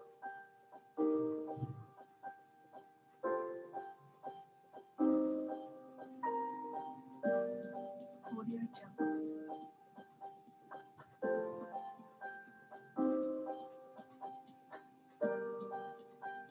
Audio Jungle.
Bien. ¿Cuál es el futuro entonces que queda? No sé si se está viendo esta pantalla. Sí, sí se puede. Van a haber cambios. Definitivamente van a haber cambios, pero ¿qué tipo de estructura política, estructura cultural, de instituciones, es lo que se viene? En realidad, todo esto está amenazando con una modificación sustancial. El mundo en el futuro no va a ser lo que conocemos hoy. ¿Por qué? Bueno, las pugnas ideológicas no han desaparecido en realidad, ¿no? Desde la caída del muro de Berlín y la disolución de la Unión Soviética. Entonces, el conflicto capitalismo-socialismo se ha trasladado, ¿no? De lo que era Estados Unidos, de Europa, ¿no? Y ahora se vive en América Latina, por ejemplo, a través del Foro de Sao Paulo y el Grupo de Puebla, que son los que siguen con ese intento, ¿no? De reconstruir ideas fracasadas, ¿no? Por otra parte, ¿no? Hay un crecimiento espectacular que ha tenido China durante las últimas décadas. Y China, entonces, quiere su lugar en el mundo, ¿no? Entonces, todo esto se ha dado en el marco de una economía capitalista. China, entonces, combina en un Estado socialista centralizado con una economía capitalista, ¿no? Que hay que decirlo, ¿no? En realidad eso responde al sistema llamado fascismo. A veces uno piensa en el fascismo imaginándose la Segunda Guerra Mundial y dice Alemania que le metía bala a todo el mundo. No, eso en realidad fue una etapa histórica que vivió el fascismo, pero si uno observa bien cuál era el ideario, ¿no? de los fascistas, comenzando con las ideas básicas de Mussolini, era todo dentro del Estado, nada fuera de él, ¿no? En otras palabras, si bien no concentraba la propiedad de los medios de producción como lo hacían los soviéticos, lo que sí hacía era conducir la estructura capitalista del país en torno a una serie de dictámenes efectuados por el gobierno fascista. Entonces, a mi entender, China está aplicando un sistema fascista. Si no, vean también el control que ejercen sobre su población. Es enorme, aplastante. Y así, dentro de todo esto, China quiere también su cuota de poder en el mundo y ya está invirtiendo en muchos países para tratar de ganarle en el juego geopolítico a los Estados Unidos y a Europa, ¿no? Está invirtiendo fuertemente, por ejemplo, en muchos países africanos y en América Latina, ¿no? Entonces, China entra con todo, haciendo pues inversiones aparentemente muy ventajosas, esperan que los países se sobreendeuden y después cobran la deuda y la cobran con influencia política incluida. Por eso le digo que China es muy agresiva, ¿no? Es realmente un poder económico y político de tipo imperialista. Ahora, la influencia de las ideas autoritarias también es una tendencia y lo estamos viendo en América Latina y parece que hay muy buenos ojos para el modo como opera, ¿no? China y incluso, bueno, Rusia no tanto, ¿no? Pero China se lleva las palmas en este comportamiento geopolítico en el mundo, ¿no? Pero todas estas ideas autoritarias podrían traer una serie de problemas a nivel global, si sobre todo se llega a la instauración de ciertas estructuras de poder que queden centralizadas a escala planetaria. Y digo esto ¿por qué? Porque para poder solucionar toda la serie de problemas que hemos visto en esta presentación, hay quienes piensan que esto solamente se podría hacer con la aplicación de un poder muy fuerte.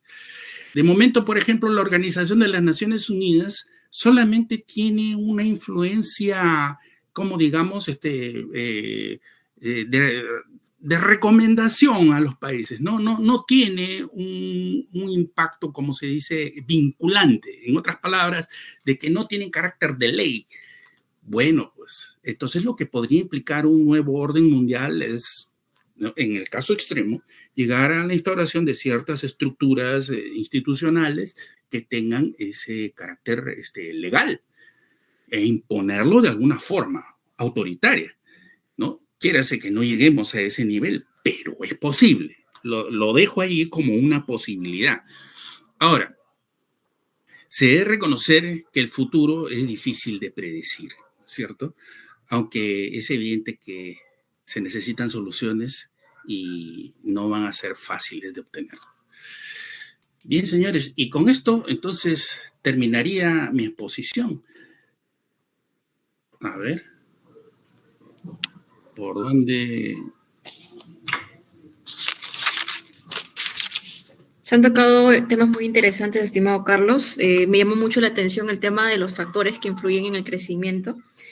Creo que para comentar uno de ellos, en este caso sería, aquí tengo anotado, el tema de desigualdad y pobreza, ¿no?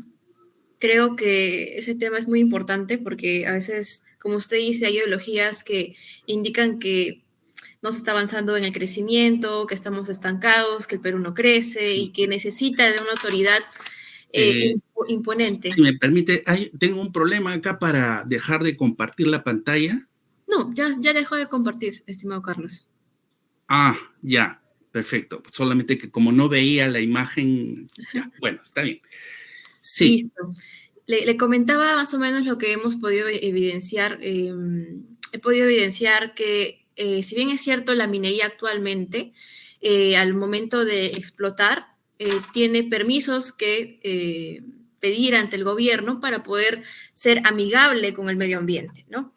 Entonces, por así decirlo, la empresa minera firma un contrato, ¿no?, con el Estado, mediante el cual se compromete justamente a retribuir con regalías a un fondo social que permita que ese fondo social pueda impulsar estas actividades de la comunidad, invertir, mejorar. Entonces, lo que se ha visto es que esos fondos sociales se está contribuyendo, hay fondos, hay dinero en esos fondos sociales, pero lo malo es que nadie está supervisando, ni siquiera el mismo Ministerio de Energía y Minas, esos fondos sociales que podrían justamente beneficiar a esas comunidades que se aquejan y dicen, oye, pero yo no me beneficio de la minería, no me cae nada de dinero, no, yo lo que yo quiero es que mis hijos tengan trabajo, no tienen trabajo. Entonces, aquí sí podemos ver un tema es, de repente la minería, las empresas mineras están contribuyendo de repente a esos fondos sociales, pero hay un tema de falta de supervisión de quién está supervisando esos fondos sociales. Muchos de esos fondos sociales, por ejemplo, están administrados por personas o miembros de la comunidad. Entonces, ¿quién se está llevando la plata? Es una pregunta abierta, ¿no? Bueno, acá hay un problema de, ¿cómo podríamos decir? De administración, ¿ya? Claro. De los fondos que en realidad están mal manejados por el hecho de que no existe una un verdadero usufructo, ¿no? De los derechos de propiedad, como se podría hacer de repente como se hace en otros países más desarrollados, ¿no? Acá, por ejemplo, es el gobierno el que capta los fondos, ¿no? Del canon y otros elementos que pueda estar pagando la empresa minera, ¿no? Y los canaliza a los respectivos Los fondos sociales. no, a las respectivas regiones, Ah, ¿ya? Pero las regiones no tienen ni personal técnico adecuado para poder hacer los proyectos necesarios para fomentar el desarrollo, la infraestructura, en fin. Y por otro lado, existe pues un alto nivel de corrupción, hay que reconocerlo, ¿no? De que hace que finalmente los fondos se diluyan en otras direcciones indebidas, ¿no es cierto? así es. Entonces, lo ideal sería de que los fondos vayan directamente a los interesados, ¿no? Por ejemplo, mediante la formación de repente de alguna asociación, ¿no? En donde esta represente a la localidad y además la propiedad debería ir directamente a los interesados, ¿no? Por ejemplo, yo vivo en una área, ¿no? Y de repente tengo mis tierras, ¿no? Como miembro de una comunidad, ¿no? Y en realidad estas tierras ni siquiera las puedo vender, no las puedo comprar, no las puedo, como digamos poner como garantía para pedir un crédito, nada, ¿no? Es solamente hago uso, ¿no? Pero realmente no tengo la propiedad. Acá habría que entregarles directamente la propiedad privada a estos sectores para que ellos tengan el derecho a cobrar directamente esos fondos. Pero, sin embargo, lo que se hace es darle los fondos completamente a las regiones y las regiones las manejan de la forma como ya sabemos, ¿no? Entonces, es un problema de estructura legal, ¿no? No reconoce la propiedad privada, sino que se basa más en el concepto, ¿no? De la propiedad comunal. Y como ya sabemos, ¿no? Aquello que tiene una propiedad, pues, de ese tipo comunal y en donde no la puedes manejar completamente, no es una verdadera propiedad. ¿Ya? Este tema ya se ha venido manejando, o sea, estas ideas, ¿no? Se han venido manejando ya desde hace muchos años atrás, ¿no?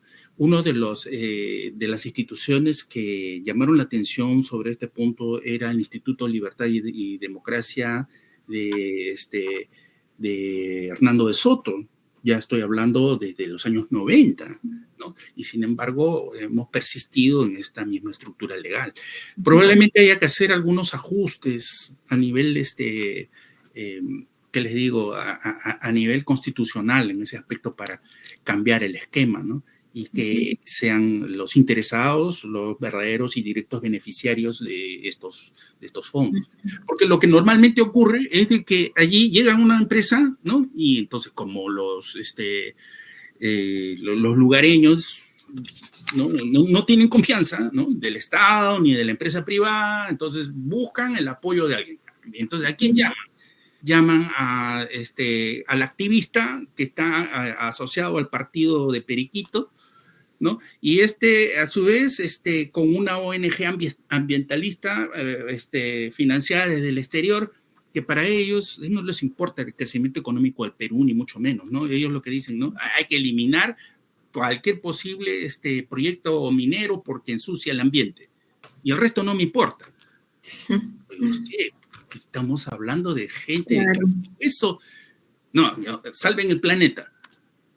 Sí, por una parte lo que dice tiene razón, porque actualmente, según el inventario que hace el MINEM de pasivos ambientales mineros, hay alrededor de 6.903 pasivos en el Perú, que están compuestos por desmonte de mina, están expuestos por bocaminas, contaminan microcuencas, cuencas, pero hay que entender que por qué. Esos pasivos vienen desde la época del virreinato, que no se han cerrado correctamente, que no ha habido una correcta administración antes de la Constitución del 90, que no había una regulación ambiental. No se les pedía a las empresas mineras de repente, o de repente en la misma comunidad de repente hay empresas que son ilegales, ¿no? Que explotan de manera ilegal. Ahí también hay una dinámica perversa que hace que los mineros ilegales tengan interés en que no entre la empresa, la gran empresa privada, porque ellos desean ser los que quieren explotarlo. Sí. Entonces financian toda la movilización social, la oposición, ¿no? De una manera muy violenta muchas veces, ya llegan incluso a niveles ya prácticamente delincuenciales, ¿no? Y luego cuando se va a la compañía minera ellos se meten ahí a explotar, porque eso es lo que ellos querían. Claro. ¿No? Sí. Y allí se junta pues todo tipo de institución pues no santas, ¿no? Incluyendo partidos políticos, ¿no? Y lo financian y donde ven la plata ahí pues se meten, ¿no? Claro. Y los mineros ilegales son los que destruyen el ambiente de una manera pues sin control, justamente porque son ilegales. Si no, veamos el caso de Tambopata, cómo está destruido el medio ambiente en esa zona que se supone es una reserva natural. Así es. Pero veamos la solución de repente, ¿no? Ya, la minería dejó de repente estragos, pero ¿quién se encarga de eso? Actualmente es el Estado mediante una empresa pública que es Activos Mineros. Es una empresa que actualmente por encargo del Estado remedia esos pasivos, pero ¿con qué plata? Con la del ministerio, muchas veces por el presupuesto que le asigna, pero lamentablemente no hay suficiente plata para poder remediar lo que dejó la minería ancestral y lamentablemente esos pasivos siguen estando ahí alrededor de las comunidades y si viene alguna empresa minera que quiera de repente explotar algún mineral, no puede. ¿Por qué? Porque la comunidad le dice, esto todavía está aquí. Hasta que esto no se sane, tú no vas a poder entrar a operar. Y otra vez empezamos con el tema de que, ¿qué pasó? ¿Por qué no se está remediando este lugar? ¿No? Conozco un caso actualmente en Michiquillay, que es en Cajamarca, que justamente es una zona que usted comentó que hay una mala distribución en los ingresos. Entonces, si de repente vemos Cajamarca, ¿qué pasa en Cajamarca? Una empresa minera desea entrar a operar, pero para ello hizo un contrato con el Estado en el cual el Estado se compromete a poder remediar la zona que dejó la minería ancestral, ¿no? Y el mismo Estado tiene una especie de proceso, ¿no? El mismo Estado le dice a la empresa pública, ¿sabes qué? Hasta que tú no tengas un instrumento ambiental que yo Estado te diga a ti cómo cerrar, no vas a operar. Entonces pasan los años y el mismo Estado no da una solución a la empresa pública para que se pueda cerrar correctamente ese pasivo y por lo tanto atrasa toda la inversión, regalías, contribuciones y es el mismo Estado que lamentablemente por la burocracia termina amarrando pues muchos procesos, ¿no? Que podrían beneficiar a la comunidad. Hay un tema, por ejemplo, que es de enorme importancia, ¿no? Cuando en la teoría económica se analiza como la teoría de la elección pública de James Buchanan y Gordon Tullock. ¿Qué cosa es lo que ellos decían, ¿no? Que al final el gobierno o los gobiernos en cualquier parte del mundo siempre tienen una fuerte dosis de ineficiencia. O sea que hay que partir de ese principio, ¿no? ¿Qué debería hacerse en estos casos? Acá se puede tener la participación del sector privado para empezar a resolver problemas que el Estado no lo hace o lo hace mal. Claro. ¿No? Entonces, eso facilitaría todos los procesos de los trámites y permisos y cosas de ese tipo, ¿no? Salvo lo básico que se debe establecer mediante una legislación bien clara, ¿no? Y el resto que lo ejecute, pues, un contratista, alguien, ¿no? Y me Una empezar empresa a limpiar interesada. todos esos pasivos mineros. Claro. Y Justo en le segundo quiero lugar, preguntar, las claro. empresas nuevas, Ujú. esas al comenzar el proyecto, ya deben tener dentro de su programación de inversiones, ¿no? La programación del cierre de la mina. Ujú, Y el exactamente. cierre de la mina implica pues dejar el lugar en condiciones ambientalmente viables. Calidad de agua, Entonces, suelo, aire, todos todo, esos todo, aspectos. todo. Y eso ya se hace en otros países. Si Ujú, uno va, por ejemplo, a Canadá, Canadá tiene muchos, como digamos, explotaciones mineras, pero están debidamente reguladas, pero el privado sigue operando allí. ¿Por qué? Porque es rentable, pues. Así de simple, es rentable. Y sí. si se le agrega todo eso, sigue siendo rentable. Entonces, ¿por qué no se hace acá en el Perú? De repente tendríamos que traer, pues, a técnicos canadienses que ya tienen experiencia en eso y aplicar una serie de medidas como lo que se denominan buenas prácticas Ujú, y deben exacto. implementarse y deben considerarse en la legislación, ¿no? Y no desdeñar también la participación del sector privado para hacer aquellas actividades que el Estado no las hace o las hace mal. Ujú. Justamente ha habido una alternativa para las labores que el Estado hace mal, que es el mecanismo de obras por impuestos, en el cual la empresa privada es la que puede elaborar su expediente técnico y ejecutar la obra, que el Estado muchas veces puede tardar años por procesos de bueno, por la ley de contratación del Estado y tarda mucho tiempo en ejecutar y si es que lo ejecuta bien la empresa contratista, ¿no? Porque también hay que ver que hay muchas empresas que se presentan ante los concursos públicos y lamentablemente ya tienen faltas y nuevamente pues termina el dinero del Estado termina desperdiciándose, ¿no? De las personas. Entonces, ¿qué opina usted del mecanismo de obras por impuestos como una alternativa que beneficia o que podría impactar en el crecimiento económico, puesto que va a reducir las brechas de colegios, número de colegios, instituciones? Tengo entendido que el BCP está invirtiendo en colegios de alto rendimiento, o sea, mediante este mecanismo. Entonces, al final de cuentas, son estudiantes de las provincias, regiones, que al final van a poder asistir a esos colegios, producto de una obra por impuestos. Es una de las alternativas.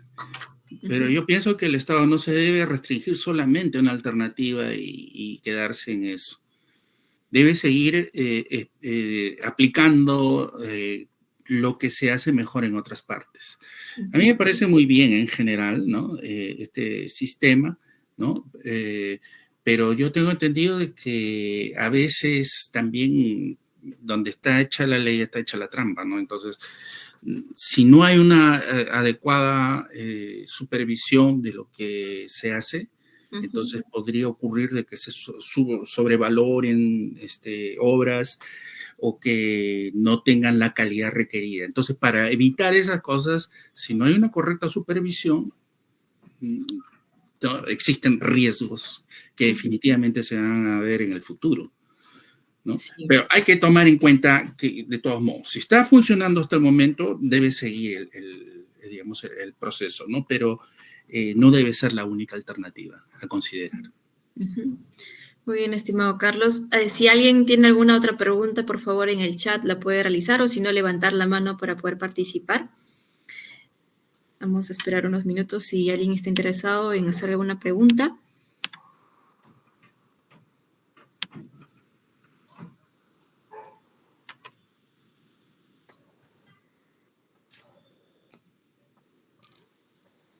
Muy bien. Muchas gracias, estimado Carlos, por su participación en este evento. Agradecemos su presencia y ese querer compartir esos conocimientos con la organización. Adelante, adelante, por favor, participe haciendo su pregunta.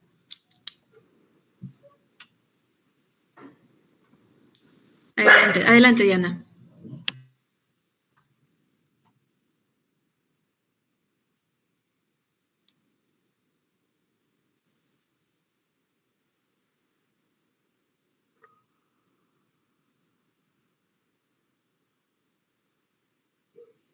Y más bien gracias a ustedes, Gracias. me han dado la oportunidad de poder aportar a la universidad. Creo yo de que hay muchos alumnos que están ya presentando, como digamos resultados muy interesantes. Yo sé de que comparativamente con el resto de otras facultades, nuestra facultad es una de las que ha crecido más en términos de calidad, ya al interior de toda la uni. Ya, en segundo lugar, estamos viendo de que tiene cada vez una mayor presencia en el mercado laboral, lo cual es digno, pues, digamos, de considerar para felicitarnos, ¿no?